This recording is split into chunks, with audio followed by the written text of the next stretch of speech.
Hello everybody, welcome to today's lunch lecture. My name is Sebastiaan Kipp. I welcome you also on the behalf of the company I'm working for, which is Klasmann-Deilmann.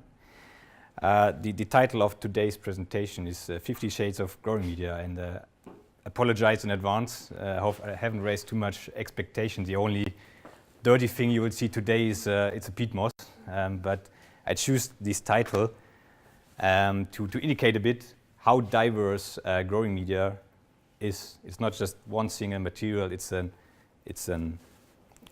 huge variety of different constituents which can be designed for perfect growing media. My outline for today, I keep it rather simple, starting with where we're coming from. What were the first growing media which have been used in horticulture? How is the situation today? What are we performing today, and our perspective for the future. And this is then something with a direct link to you, because in the end I will raise a challenge for you to design an optimum growing media of the future for us, but more for that later. In the beginning there are always definitions. This one is rather simple. The EU defines a growing media as a material other than soil in situ in which plants are grown. That's rather simple. Every material where a plant can grow in, except natural soil, is a growing media. A growing media is the same thing like a substrate. You will see in the course of my presentation, I will often talk about growing media and substrates. I'm meaning the same thing. Constituent is also a vocabulary which I will use quite often. A constituent is a material or are materials which are suitable as ingredient of a growing media. To give you an example of that, on that slide you see already some materials. They are not 50, but it's a selection of certain constituents which are already used for growing media.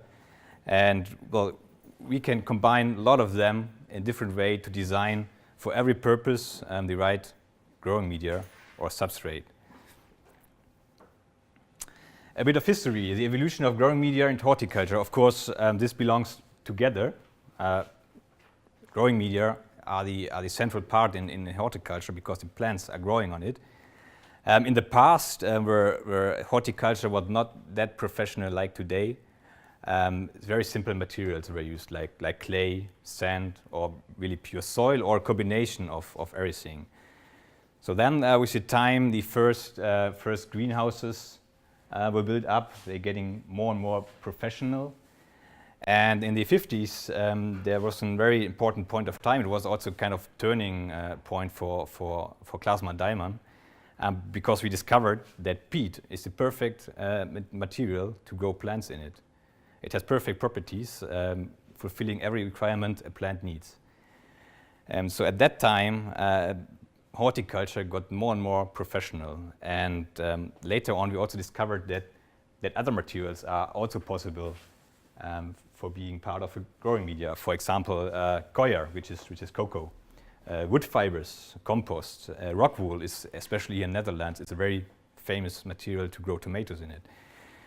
So that we know, that is the situation today, but the question we want to raise today also to you is what will the future will look like? What's the growing media of the future? This is a question which is very important for us as a company being involved in the substrate business, and we are looking to answers, and that's also why I'm here today.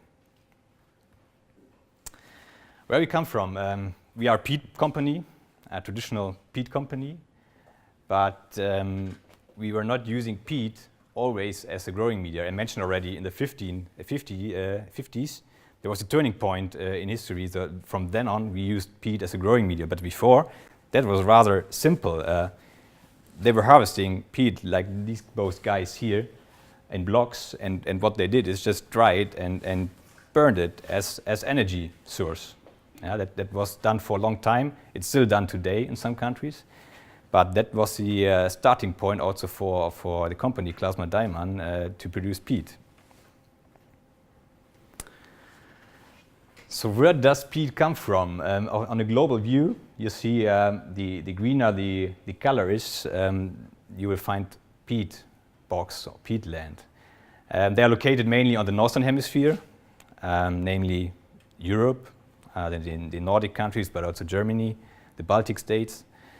North America, Canada has huge peatland areas, and we have also peat in the tropical regions. But this kind of peat we cannot use as a growing media. It's fed by groundwater, and that means it has a very high salt content. It's not suitable as a growing media.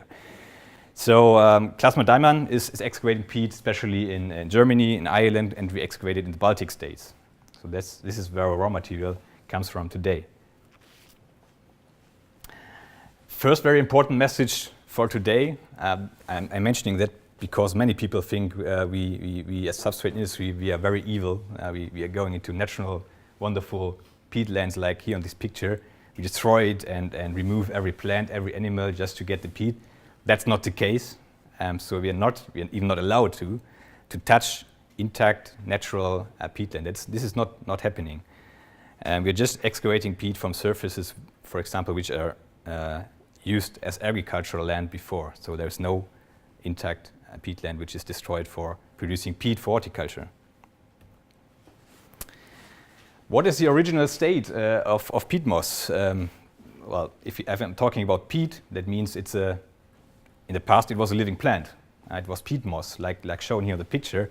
I also have a sample for you right here. You can just circle it.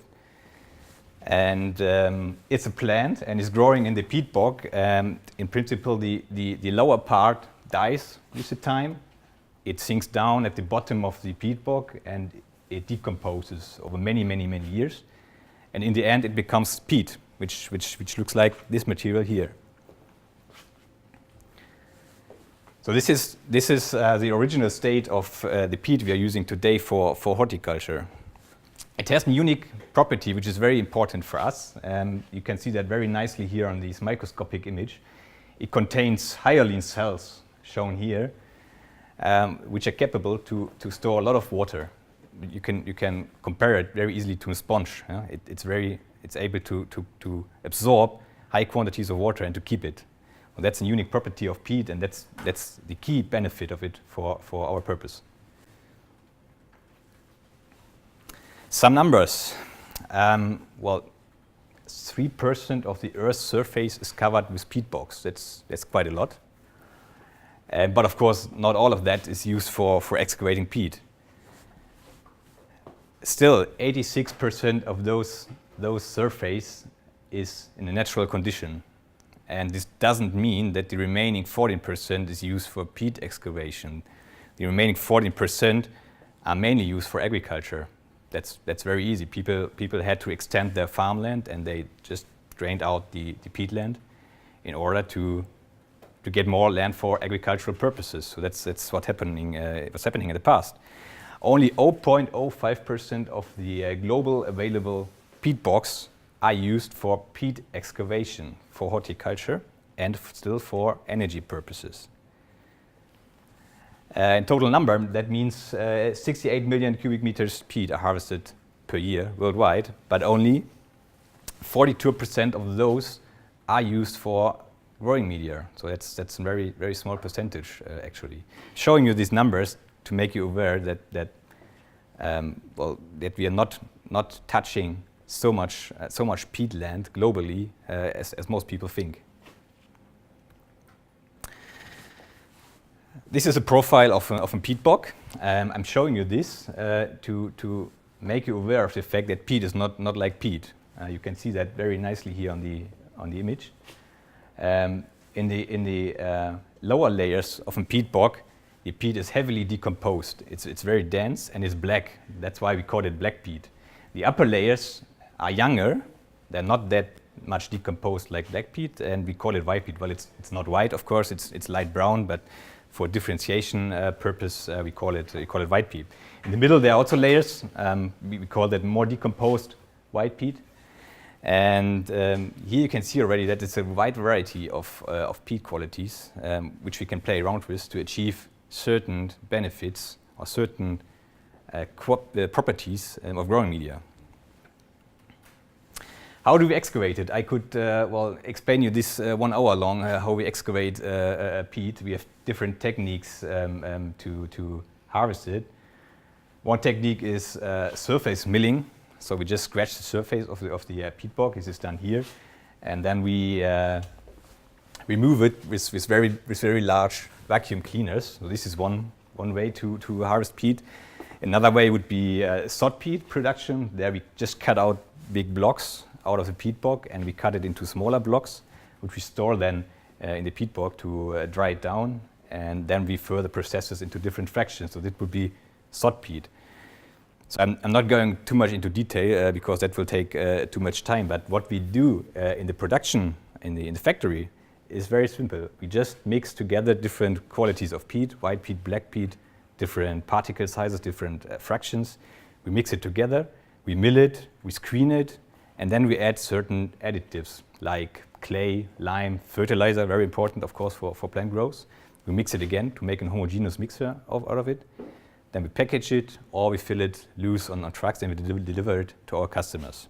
So it's a rather simple process, but we have a lot of opportunities to do so. In total, within Klasmann-Deilmann, we have about 5,000 different recipes for growing media. So this shows a bit that we can play around quite a lot with different additives and constituents. How do you make sure that there are no weeds and plants in the peat you're selling? I am coming to that later on. We are observing that into the peat bog in natural. The peat in the peat bog is largely free of any weeds, but still it can happen that here and there are some weeds. These areas are then stopped for excavating peat. So it's our internal quality management. We make sure that the peat we excavate from the peat bog is free of any unwanted seeds, to say so. Yeah, this is just to show you how that looks like in a production facility. Here you can see some dosing units where we add fertilizers, lime, wetting agents, binding additives, and others, everything the customer or the grower wants to have in his substrate. So we're very flexible in dosing different amounts of additives. Coming back to the picture you know already, I want to move on to the physical properties of peat. Water capacity. The more decomposed the peat is, the higher the water capacity is, that you can see here. Black peat has a very high water capacity. It's also more dense because it's more decomposed. It's on the lowest layer. It's compacted, so that's why it has a very high density. In turn, that means at the same time that the air capacity is much higher for white peat. So with these different properties, you can see already that we can very nicely play around with different peat qualities to achieve an optimum result for the grower. If we need more air capacity for the plants which is growing on our substrate, we add a bit more white peat. If we need more water uptake, more water capacity, we increase the share of black peat. So that are just examples to show you how we can play around. What makes peat unique? So this is now very important for the challenge I will announce in the end, because it describes the unique properties of peat: physical properties, chemical properties, biological properties. Starting with the physical properties, peat has a natural high pore volume. Pores are either filled with water or with air. This is a very, very important feature of peat. I showed you the microscopic image already in the beginning. So this is very important for us. It's a structure-stable material because it's rather decomposed already. It's nearly dead. So there is not too much further decomposition in the peat. That means it's very structure-stable material. A plant can grow in it for a long time without having any loss in volume. Bulk density is very low. It's a lightweight material. That's for us very interesting because it makes it much more easier to bring it to our growers. It's very lightweight, very important for transportation and for handling at the grower side. Physical properties. Chemical properties. It has a natural low pH, around 3.5. And that's perfect for us because by adding limestone, we can adjust the pH for every purpose of growing very accurately. We can adjust every pH we want by adding lime. Same for nutrients. Peat is very, very low in any nutrients. So by adding fertilizer, we can adjust the perfect content of nutrients for every grower. Buffering capacity is very high. Also very important for the grower. If fertilizer is too less or too high, it's a risk reduction for the grower because it buffers nutrients very nicely. It's also free of heavy metals and other contaminants. That plays an important role if you think about food safety. I will come back to that in the next slide. And fixation is probably from a chemical point of view, when thinking about alternative materials, very important feature. It has a low N fixation. That means if we add nitrogen fertilizer, it's not converted into organic nitrogen, which is not plant available anymore. If you compare it, let's say, to straw, for example, if you would need straw for a growing media, it's relatively fresh biomass. It contains a lot of free available carbohydrates. It's very attractive for microbes. They eat it up. And if you then put nitrogen on it, they will convert the mineral nitrogen, nitrate or ammonium, into organic nitrogen, which is not plant available anymore. That's a very important point when thinking about peat alternatives. I will come back to that point later on. Biological properties. We discussed that now already. It contains no weeds or other unwanted seeds. That's, of course, very important for the grower. He just wants his plants growing in the substrate, nothing else. It's free of plant pathogens. It's a biological inert material. It's not sterile. It still contains microbes, but it's biological clean. So there are no unfavorable microbes or pathogens in it. And it's food safe, and that's very important. If you buy a basil plant in a supermarket, you have it in your kitchen. And of course, nobody wants any unsecure material in a plant growing in his kitchen. So actually, you can eat the peat, and it's not harmful at all to you. So food safety, very important topic for us, because large quantity of our substrate is used to grow crops or food crops in it. I added also economic properties. Well, that's not the most important thing, of course, but for us it is. We produce substrates every year, 3.6 million cubic meters. So what we need is a material which is available in very large quantities, and peat is. It's very easy to transport, and distribution is very easy because it's a lightweight product. I mentioned that already. Processing is rather simple, and pricing is in the end a very important reason for our customers. Peat is a very low-cost material, and yeah, that's very clear. That's very attractive for our customers if they can buy a very good growing media for a low price. Second part of the presentation is where are we today? So I was now talking quite a lot about peat. The situation today is that we are using more and more alternative materials. Some of them you see here on the picture. There are much more. And I will explain to you why we are doing so. But first, it's a slide of our corporate presentation. We have a strategy within our company that we want to replace by 2020 at least 15% of our peat raw materials with alternative raw materials. Today we are at 9.1, and we're doing very well to reach this goal. I also mentioned already that a large quantity of our substrates are used for food production. We're very proud of that, and we want to increase this share as well. So you might ask yourselves the question, if peat is such a successful and perfect material, why should we replace it? And the answer is rather simple. Peat has a CO2 footprint. We know that, and we're measuring it in the peat bog, and we know that it's high. Yeah? Peat in the peat bog conserves large quantities of CO2. If we excavate it, we release CO2 to the atmosphere. This is in the end the reason why we are looking for alternative materials. We want to increase or to reduce the release of CO2 in the atmosphere when producing our products. It's also very important to know that when we use alternative material, that every material has its CO2 footprint. That's not only peat. And I want to give you an example on that. And raise your attention to the middle part of this figure. It shows greenhouse gas emissions of certain materials in CO2 equivalents. Here we have white peat and black peat. Of course, we know it's high. Yeah, that we know, that we have measured. But for example, green waste compost, it's also very high. It's even higher than white peat. And for me, that's very impressive because most people think compost is the most sustainable growing medium on Earth. You can put biomass in your garden together, and you wait until it's decomposed, and you use it as growing media. But it's not that sustainable as you think. It still releases CO2 to the atmosphere. Just to give you a comparison on different materials. What constituents are used today? I listed here the most important constituents which are already used instead of peat or together with peat. Wood fiber is a very nice material. We are producing that ourselves. It's a very lightweight, fluffy material.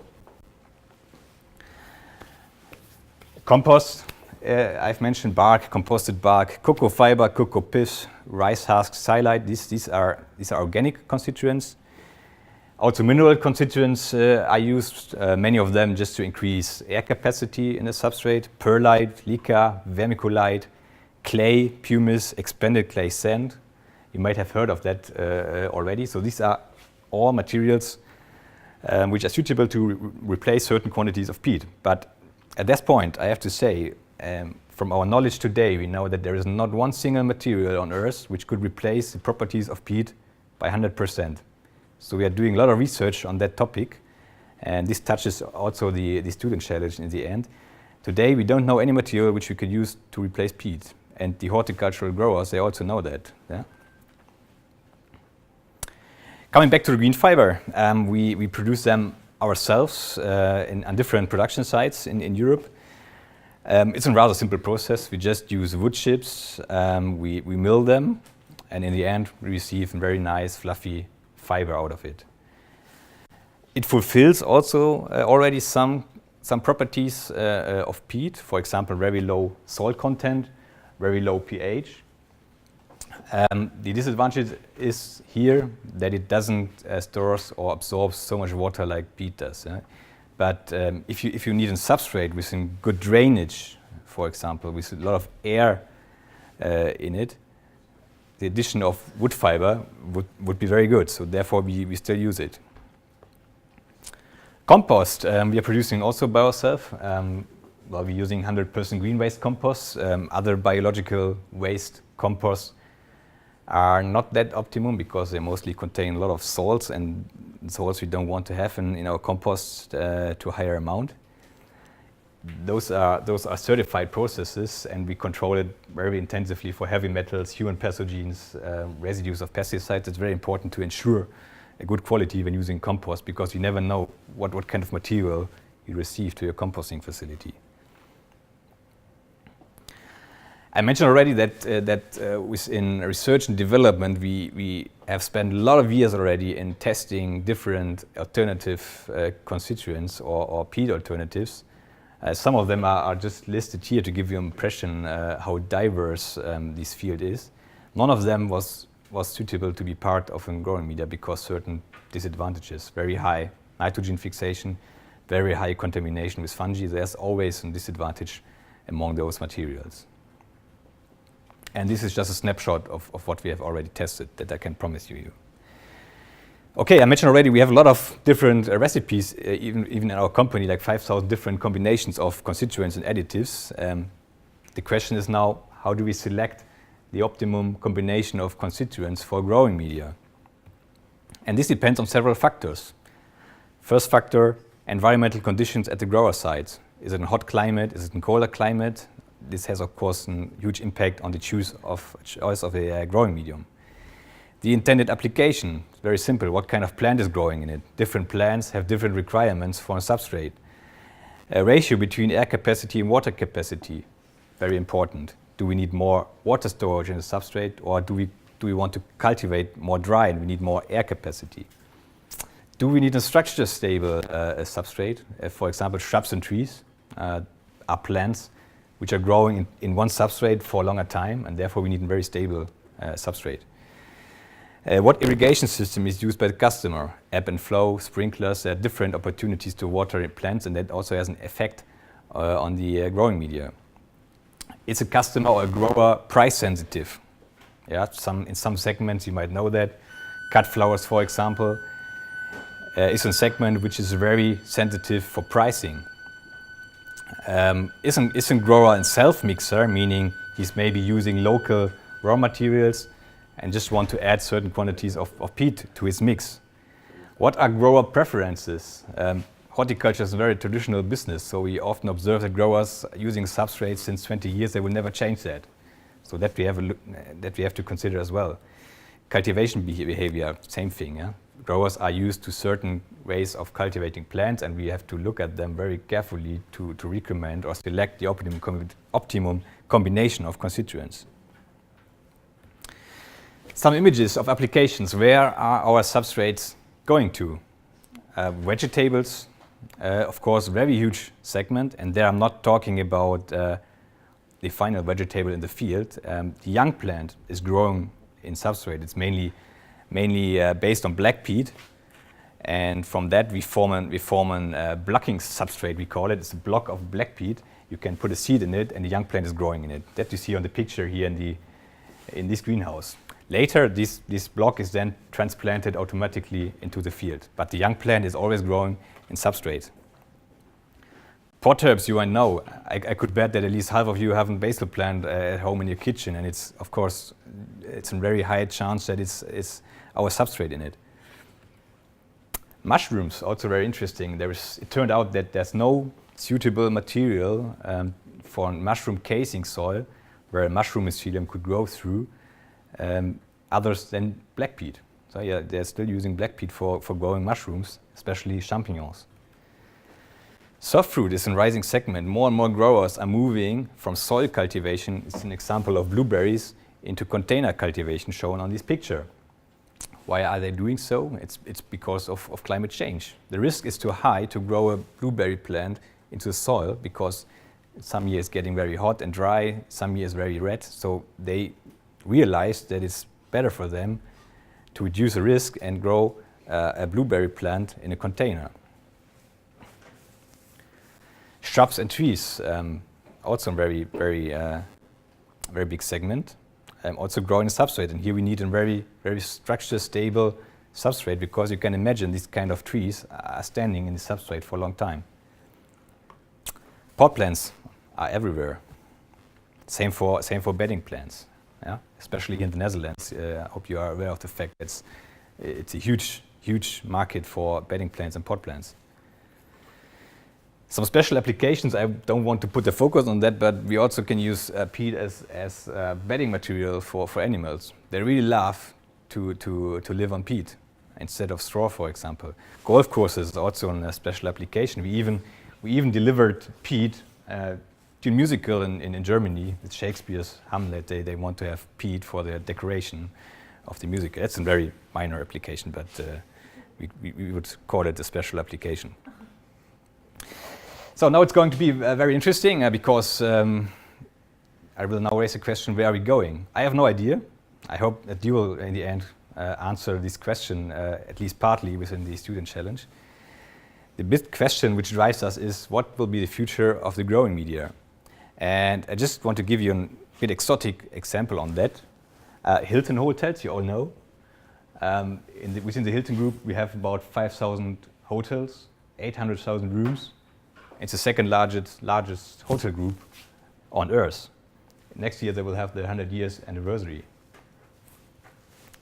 I'm mentioning that because within the substrate world, our company is not too different. Well, we are not Hilton, but the numbers are a bit comparable between the hotel business and the substrate business. We are producing 3.6 million cubic meters substrates, and billions of plants are growing in those substrates. And we are the Hilton of the substrate industry, if you say so. And second largest. Not the second largest. It's probably the largest. Numbers are changing, but we do not know exactly. But yeah, you could say so. We had our 100 years anniversary in 2013. That's also something which is very similar. But I'm choosing this example to give you an example how fast things can happen. What happened to Hilton? Airbnb. If you now use Airbnb, you can choose between 4 million accommodations, not 800,000, it's 4 million in 140 countries. And they did that in 10 years and not in 100 years. That's a very, very great example, and we call it a disruptive innovation. It's a very simple business model, but within 10 years, they made it that every hotel group struggling and fighting with Airbnb because they are a very big competitor in the meantime. So we ask ourselves the question, who will be the substrate Airbnb? It's rather simple, but we as a company, we have to look at that because things can happen very fast, and we want to be in place if a disruptive development hits us. We want to be in place, and we want to be part of that, and that's also why I'm here today, trying to communicate or collaborate with you guys to listen to your ideas, because we are within the company. It's always good to open our eyes and listen to externals, really to see trends. What will be the growing media of the future? And of course, this depends first of all on the cultivation system of the future. How will that look like? I have no idea. There are many mega trends in place. I mentioned already that there's a strong trend from soil cultivation into food cultivation due to climate change, but also due to lack of space. Automatization, mechanization, digitalization, big words, and they are everywhere. And maybe a greenhouse of the future will look like that. Conveyor systems, sensors everywhere, drones, robots, who knows? So we see that very realistic, and why should not that happen also in horticulture? It's everywhere. Big data becomes very, very important. So it's also, in the meantime, it's all about data. Everybody's collecting data and making business models out of it. Local for local food production, organic production becomes very important. People like to have their food grown just in the neighborhood instead of carrying it around the world. So these are trends we have to observe, and we look at that very carefully. Coming back to the question, what will be the future? There are systems nowadays like hydroponics, aeroponics, aquaponics. Nowadays this is a bit limited to leafy vegetables, lettuce for example. But who can promise it that in future not every vegetable will grow in hydroponics? We don't know, but you have to look at that. Vertical farming is a very famous way to grow plants nowadays. So maybe we won't have a greenhouse in future. Maybe there is only local production in big cities growing vertically under artificial light, no sunlight. This is already working today. It's a bit too expensive nowadays still, but nobody can promise us that this won't be the future. Urban farming, maybe we will have such food greenhouses in big cities instead of living places, which provides city people with food. This can happen. And all of that ways to grow plants has an influence on effect on the choice of a growing media, and that's why it's such important for us. So we have a very specific question for you. So this is the definition of the greenhouse challenge and the part Sustainable Substrate Award, which we announced today to you. Our question to you is, can you design an innovative growing media that allows high yields while it's made of sustainable circular raw materials? So please note this question. That is I hope you will work on next time. To motivate you a bit in collaborating with us, we announced a prize award of €1,000 for the winning team. We will have jury of internal teams of Klasmann-Deilmann together with the Wageningen Greenhouse Challenge team. We will decide what's the best promising idea. We will look at the expected growing performance. Is the material, the growing media you design, is it sustainable? Is it really innovative and disruptive, or do we know that already? What technology is used? Is it modern technology? Can we scale it up? Well, that's for us as a company, of course, very important. Can we build really a business case out of that? And does it fulfill physical, chemical, biological, and economical properties of the growing media which we are using today? So this is now your challenge. I hope you will work hard on that and present us some very, very nice ideas. And we are really curious to see what you are developing. in the end, just 2 slides from our own company. You're young people, you're students. Maybe in future you're looking for job opportunities. Company where you can write up a thesis or something. We're always looking for horticultural engineers, agricultural scientists, business specialists. So these are people we really are looking at. And well, if I could make our company a bit interesting to you, I really hope that you remember us when you are in the stage of looking for an internship, a thesis, or a trainee program, or even a job. Please visit our website, look for career opportunities, and maybe we will see in future in the substrate world. So that was my presentation. I hope, well, it was a very condensed package of information for you about growing media. There are a lot of more information, but I really confident that is enough to give you an impression what is important for designing perfect growing media. And I will now leave it with you to develop something really innovative. Thank you. Do you have any questions to Sebastiaan?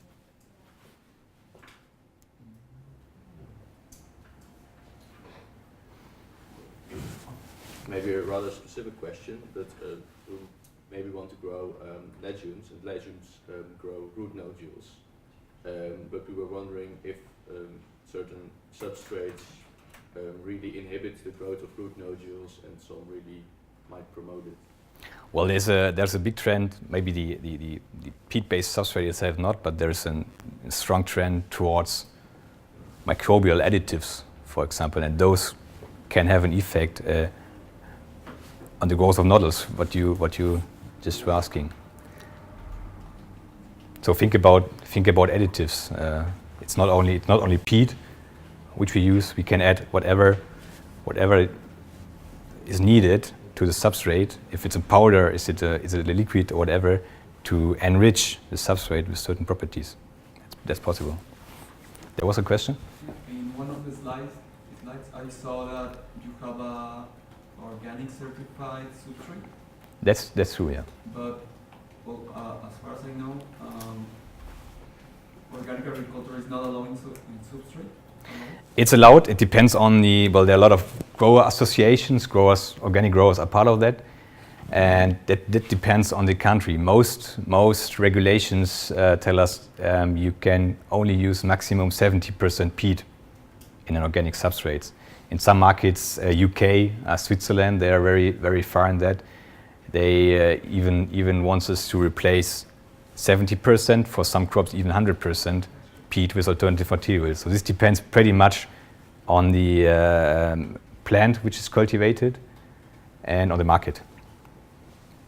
It's possible, but we also know that replacing 100% peat, it's a high risk for the grower. You really have to observe your cultivation very, very, very carefully, and you won't achieve same yield like with a conventional substrate in the end. That's also very clear, but it's a way to grow plants organic.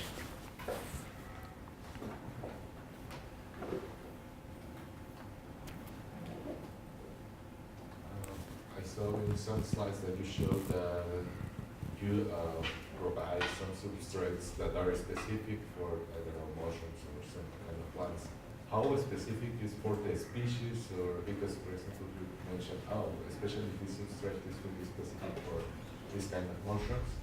So how specific it could be for the species, or for general, or in general growth burdens and all? In general, of course, there are overlaps. Certain substrates are also suitable for other plants. In case of mushrooms, well, I'm mostly referring to champignons. This is the dominant mushroom, and they need only black peat. It's a different system. They have a compost in the lower layer.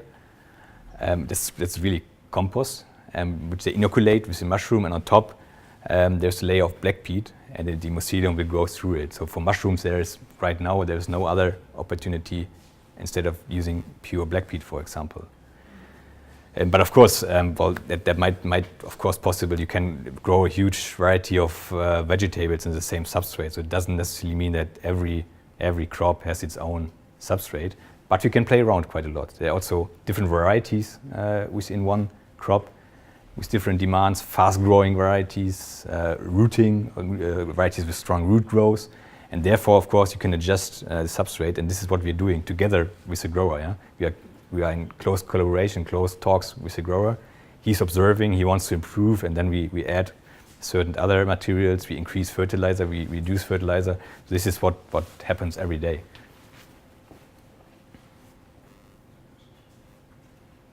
So do you test also clothes, like waste from clothes? Not yet. We have thought about that.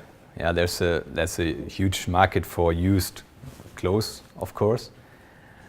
Problem will be that it contains color, and where color is, same for newspapers, for example, contains heavy metals very often. And many crops are very sensitive to heavy metals. We also have regulatory hurdles for heavy metals, so it will not be very easy to really use used clothes for growing media. But that goes in the right direction. I'm really confident that you open your mind. Very good. Any other question?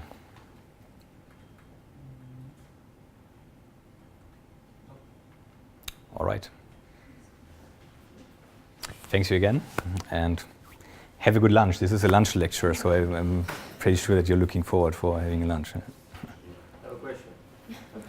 You already moved from one market to another, from the burning peat.